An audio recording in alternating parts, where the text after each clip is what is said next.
Muy buenas noches, ¿qué tal? ¿Cómo están? Qué gusto que nos acompañen. Bienvenidos, Graciela, buenas noches. Buenas noches, Roxana. También a nuestros amigos televidentes. De inmediato vamos con los titulares. Iniciamos con los hechos. Luego de la eliminación de la deuda política, los partidos podrían enfrentar diversos problemas, entre estos económicos, de acuerdo con representantes de Acción Ciudadana.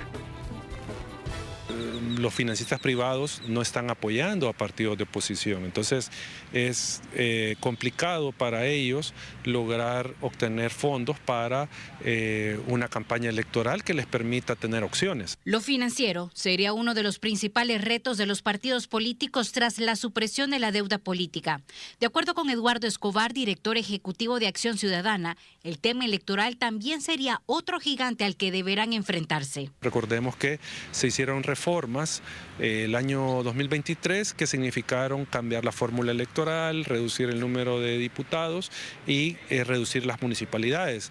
Esto obviamente bajo la idea de favorecer al partido oficial. Para algunos partidos minoritarios, como Vamos, las cuentas están al día, ya que aseguran han trabajado con voluntariado durante los últimos meses y no descarta se pueda ampliar la cartera de donantes. Como un gesto de austeridad y un gesto también para poder apostarle a la educación, que es algo importantísimo desde nuestro punto de vista, hemos pedido al Ministerio de Hacienda que redireccione esos $322.000 que nos correspondería por deuda política a la reparación de 7 escuelas, 5 en el departamento de San Salvador y 7 en el departamento de La Libertad. Le corresponderían $46.000 en promedio a cada escuela. Vamos y Arena son los únicos partidos de oposición que tienen representación en la Asamblea Legislativa. En un poco más de 2 años sería nuevamente la población quien decidirá si continúan o no en estos cargos. Mantener ese cargo va a ser doblemente difícil, ¿sí?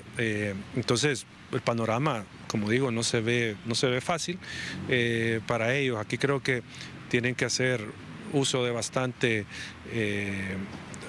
imaginación, bastantes arreglos para poder ser una opción electoral que pueda tener opción de victoria. A la sombra de los partidos políticos tradicionales como Arena y el FMLN, los persiguen los casos de corrupción cometidos durante sus gestiones y el mínimo poder que han ostentado en los últimos años podrían ser una piedra en su camino en búsqueda de puestos de elección popular, mientras la posibilidad de desaparecer continúa latente. Este es un informe de Marcela Rivera. Y hay más pronunciamientos por la eliminación de la deuda política. La Fundación de Estudios para la Aplicación del Derecho señala que esta decisión afecta la participación ciudadana. FESPAD cuestiona que, aunque puede interpretarse como una medida de austeridad, plantea serias implicaciones para el sistema político salvadoreño, porque el financiamiento público a los partidos ha sido una herramienta para propiciar la equidad en las contiendas electorales, permitiendo que diversas fuerzas políticas, sin importar su capacidad económica, puedan participar en igualdad de condiciones. La organización incluso señala que la eliminación de la deuda política desestimula la organización de la ciudadanía en los diferentes partidos políticos. En más temas, el exministro de Relaciones Exteriores Jaime Alfredo Miranda Flamenco y su esposa Alicia del Carmen Medina enfrentan audiencia preparatoria acusados de enriquecerse ilícitamente con más de $283.700. En esta audiencia, la Fiscalía General presentará pruebas para que la Cámara Ambiental de Segunda Instancia de Santa Tecla analice y verifique que el exfuncionario se apropió. Al menos 250 alumnos fueron beneficiados con la remodelación del centro escolar La Campanera en Soyapango. Según padres de familia, esto sirve como un incentivo para que más niños puedan matricularse. Según el Ministerio de Educación, esta es una de las 5.200 escuelas que se intervendrán para mejorar la infraestructura. Pues ahora mejorías, porque no teníamos aire. Nos cambiaron las ventanas, nos cambiaron los balcones, las puertas, todo nos cambiaron. Hoy todo es nuevo en esa escuelita, ¿verdad? Y gracias a Dios, pues, estamos con buena seguridad también, ¿verdad? Y los niños, sí, bueno, que se acerquen, que vengan a estudiar. Hoy ya no hay impedimentos de que tienen calor, hoy tenemos aire. ¿verdad? Tienen donde jugar. Pues está bonita la escuela ahora. Está bonita como la han construido. Y la salud mental en los trabajos es un tema al que en ocasiones se le da muy poca importancia, pero también hay que tomar en cuenta que trae grandes repercusiones, por ejemplo, para los empleados y las empresas. Uno de los trabajos más estresantes es el de motoristas. Esto debido al entorno en el que desarrollan su labor, ya que se enfrentan a diario a horas de tráfico y además a contar con muchos usuarios. Una iniciativa de las autoridades está buscando capacitar a esas personas.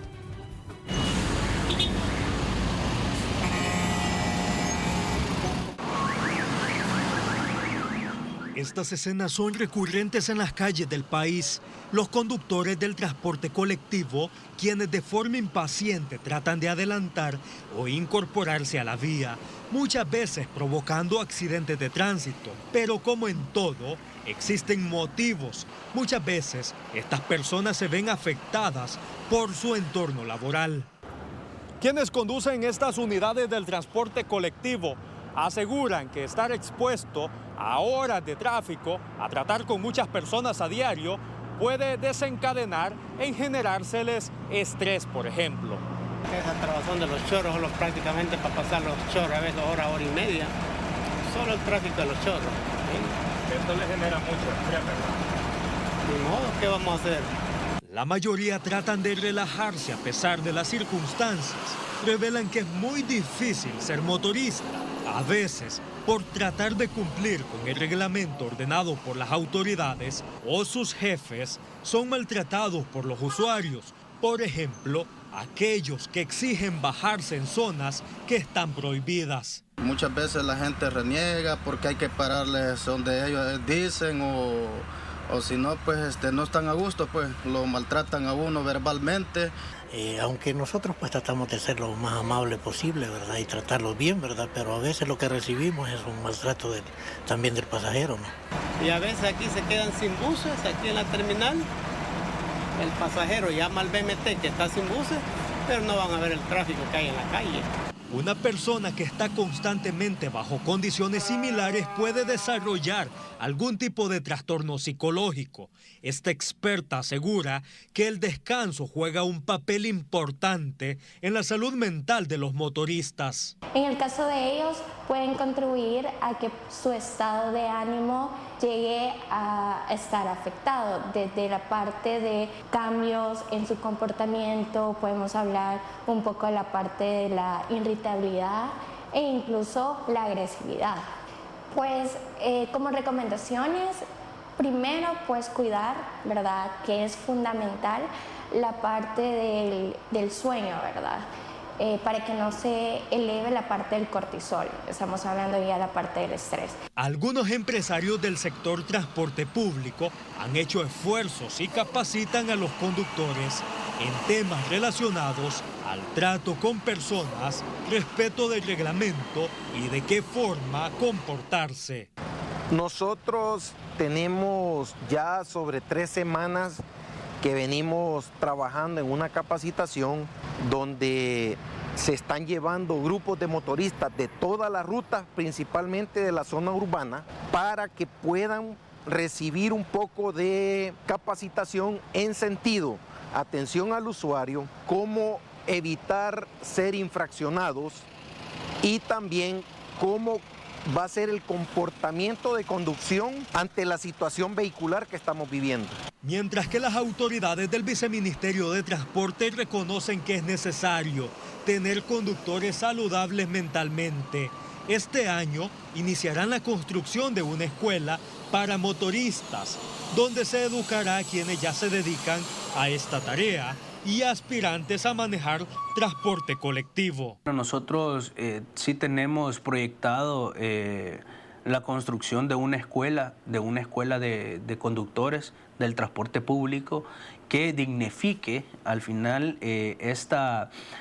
la operación y esta profesión, porque al final pues una profesión el poder servir de una mejor manera a los diferentes usuarios del transporte público. En otros países hay una formación incluso con un pensum, materias ya determinadas de cómo poder realizar un mejor trabajo. Esta propuesta surge en medio de muchas necesidades que se tienen en el sector transporte.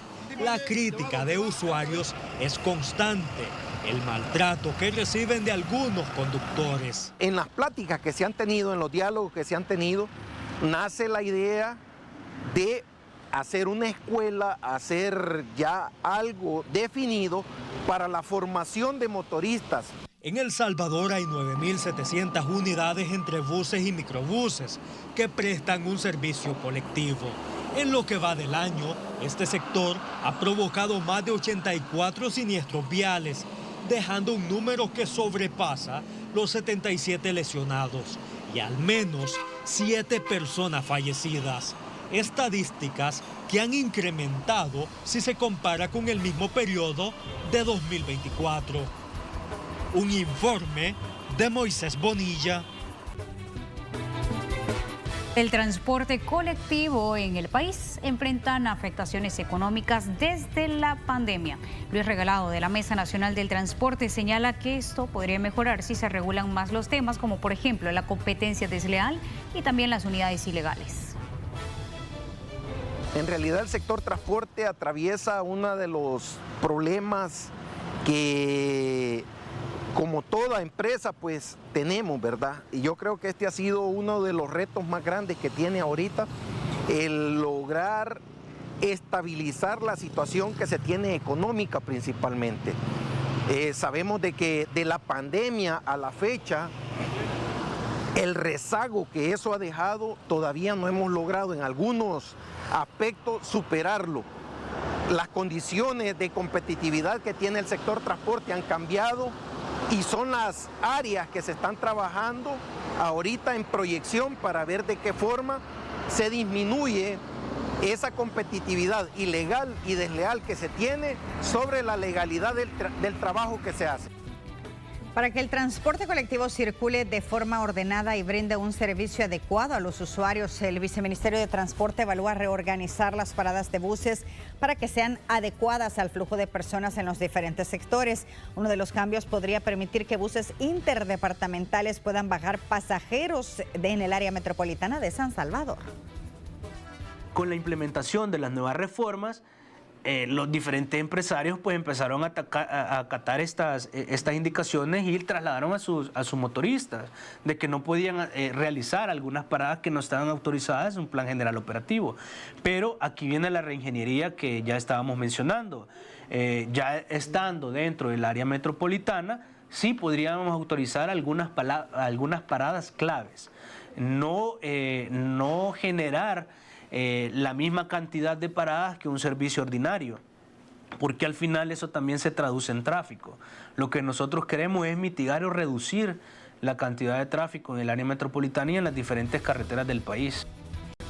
Y desde el jueves 20 de febrero el país estará bajo influencia de vientos nortes y noroestes en el país con velocidades entre los 10 y los 25 kilómetros por hora, además de ráfagas de 40 a 60 kilómetros por hora o más en algunas zonas. Las temperaturas no van a variar mucho, pero el viento podría hacer que se sienta un ligero descenso, según reportes del Ministerio de Medio Ambiente. Tome nota. Y la exposición a la contaminación del aire está relacionada con casos de neumonía en menores de 5 años. La mala calidad del aire provoca que millones de personas mueran.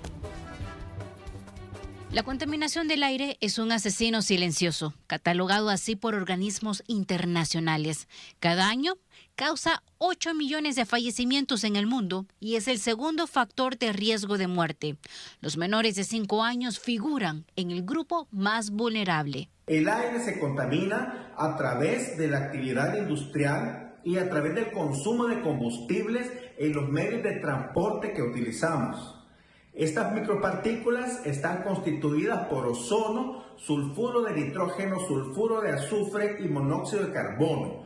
Cuando la respiramos, producen enfermedades respiratorias como asma, bronquitis, enfermedad pulmonar obstructiva crónica, enfermedades cardiovasculares. En El Salvador, la calidad del aire es catalogada como buena en zonas más pobladas como San Salvador Centro, Este y Oeste, según un monitoreo del Ministerio de Medio Ambiente que mide el índice para 24 horas. Los países como El Salvador, que son especialmente vulnerables a los impactos del cambio climático, que tenemos varias condiciones de vulnerabilidad como la deforestación, como la concentración de población en pequeño espacio territorial, hace de que estos impactos sean más graves.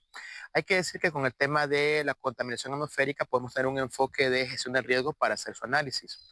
La contaminación del aire o atmosférica puede ser por causas naturales, humanas y mixtas. Algunas de las propuestas de los ambientalistas es que lo orgánico se convierta en abono. Las de origen humano o mixto. En ese sentido, pues, los vehículos automotor, la cantidad de gases que esto genera, pues, daña la atmósfera y obviamente también a la población y a los ecosistemas que tienen esa interacción con la atmósfera.